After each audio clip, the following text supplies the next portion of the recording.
नमस्कार साथियों, dental pharmacy की परीक्षा की तैयारी में आपका स्वागत है।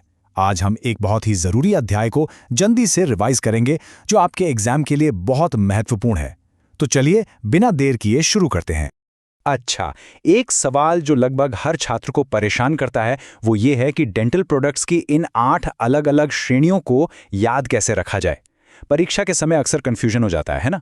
तो इसका कोई आसान तरीका है क्या? जी हाँ, बिल्कुल है। और जवाब बहुत ही आसान है। बस ये एक शब्द डाडा माओ। आपको लग रहा होगा ये क्या है, पर यकीन मानिए ये एक ऐसी मेमोरी ट्रिक है जो इस पूरे चैप्टर को आपके लिए एकदम आसान बना देगी। तो ये है हमारा आज का मूल मंत्र DAWMA। जैसा आप देख सकते हैं, इसका हर अक्षर एक खास कैटेगरी के लिए है। अगले कुछ मिनटों में हम इसी कोड को डीकोड करेंगे और एक एक करके हर कैटेगरी को समझेंगे। तो तैयार हैं? चलिए शुरू करते हैं।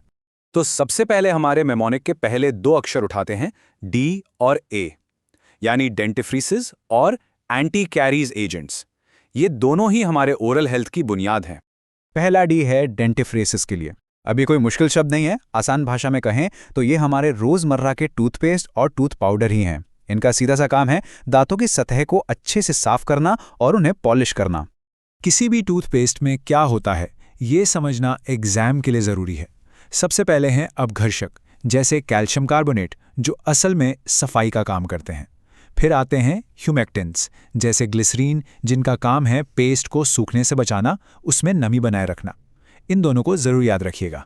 अब आते हैं हमारे पहले ए पर, यानी एंटी कैरीज एजेंट्स। और इस कैटेगरी में एक नाम है जिस पर आप स्टार मार्क लगा लीजिए, और वो है फ्लोराइड, खासकर सोडियम फ्लोराइड।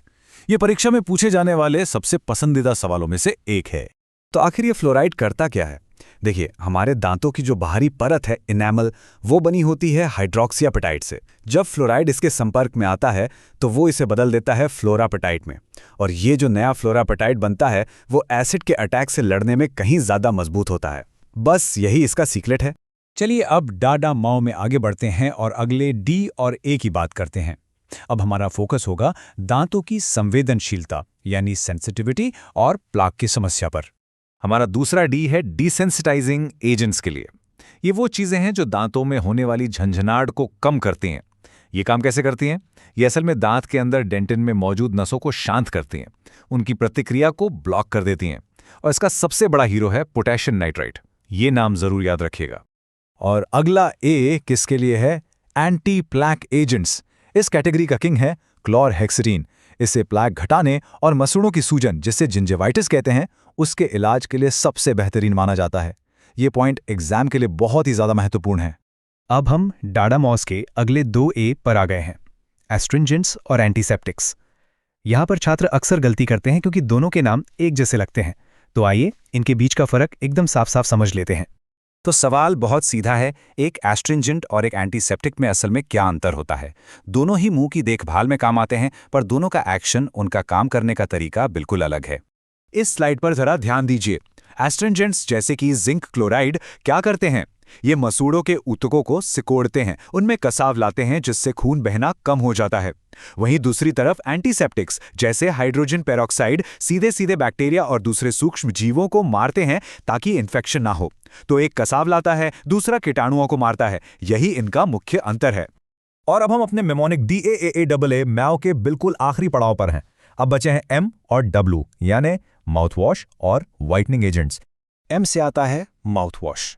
इन्हें हम मोटे तौर पर 3 तरह से देख सकते हैं, उनके काम के आधार पर। पहला, फ्लोराइड वाला माउथ वॉश जो कैविटी से बचाता है। दूसरा, एंटीसेप्टिक माउथ वॉश जो इन्फेक्शन कंट्रोल करता है। और तीसरा, कॉस्मेटिक माउथ वॉश जिसका मुख्य काम सांसों की बदबू को दूर करना है। और हमारा आखिरी अक्षर W है वाइटनिंग एजेंट्स के लिए। जैसा कि नाम से ही पता चल रहा है, इनका काम दांतों पर लगे दाग धब्बों को हटाकर उन्हें सफ़ेद और चमकदार बनाना है। इसके लिए सबसे ज़्यादा हाइड्रोजन पेरोक्साइड और कार्बोमाइड पेरोक्साइड का इस्तेमाल होता है। बहुत अच्छे, हमने दादा माओ की सभी 8 श्रेणियों को समझ लिया है। अब चलिए एग्जाम से ठीक पहले के लिए एक सुपर फास्ट रिवीजन करते हैं ताकि ये सारे पॉइंट्स आपके दिमाग में एकदम पक्के हो जाएं। इस टेबल को देखें, ये आपके पूरे चैप्टर का सार है। कैल्शियम कार्बोनेट क्या है? एक अपघर्षक। Sodium fluoride anti caries. Potassium nitrate sensitivity के लिए। Chlorhexidine anti plaque. Zinc compounds astringent और हाइड्रोजन पेरोक्साइड, ये एंटीसेप्टिक भी है और वाइटनिंग एजेंट भी। ये टेबल आपके लास्ट मिनट रिवीजन के लिए परफेक्ट है। तो एक आखिरी बार इस मूल मंत्र को अपने दिमाग में अच्छी तरह से बैठा लीजिए। डेडा माओ। ये एक छोटा सा शब्द आपको परीक्षा में पूरे 8 टॉपिक याद रखने में मदद करेगा। और अब जाते जाते एक सवाल आपके लिए छोड़ जाता हूं। आज जो भी हमने पढ़ा उसके आधार पर आपको क्या लगता है, आपकी अगली परीक्षा में इनमें से किस केमिकल या प्रोडक्ट पर सवाल आने की संभावना सबसे ज्यादा है? इस पर सोचिएगा जरूर। आपकी परीक्षा के लिए बहुत बहुत शुभकामनाएं।